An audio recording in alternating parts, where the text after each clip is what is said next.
Hey guys, I just got back from a photo shoot, so I'm going to take you along through my process of the behind the scenes of what I do after a photo shoot. So, let's crack this open and let's get started. So, I just uploaded my photos to my laptop and I took 704 photos. So now I have to go through and pick out the best ones through the 704 photos, which is a lot. So let's do that. As I'm going through the photos, you're gonna see this green bar pop up in the corner.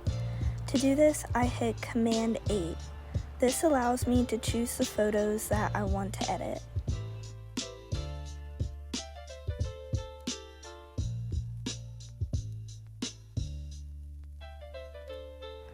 As I'm going through the photos, I'm looking at all the small details.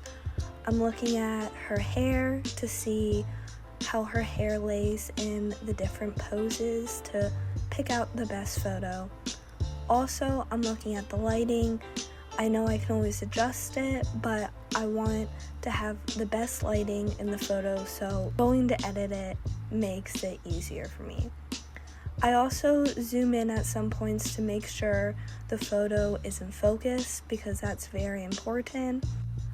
I'm also making sure that I'm choosing a variety of photos, so zoomed in, zoomed out, details, horizontal, vertical, all that, so she has options. I just finished going through and selecting all the photos out of the, 700 photos. So now I am starting the initial editing where I go in and I fix different lighting and, make it look pretty. So I'll show you guys my process. So I do all of my editing in Camera Raw, and if I need to, I take it into Photoshop, but I usually do not do that. I do all my editing in Camera Raw. So first I start with the exposure, and I play around seeing what looks best for each photo. And I play around with all these settings to make it how I want, adjusting the highlights and the shadows.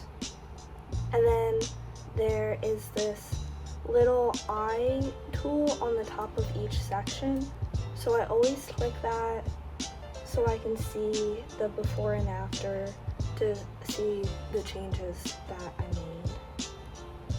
With the color section, I always make it a bit warmer because that's the style of editing that I do, so I play around with that. And there's an eyedropper tool that can help adjust it automatically to your photo.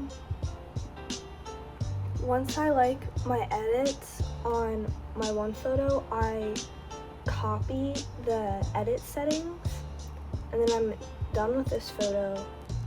So from the same location, I'll open up the next couple photos and then I can select them. I just paste the edits. And then I'll go back through each photo to make specific changes if I need to. Like this one right here, it's still a little bright. So I'll go and turn down the highlights and the whites. Yeah, that's much better.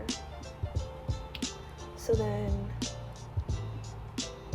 each photo stays consistent because I'm copying and pasting the edits, but then I make the small little tweaks when it's needed.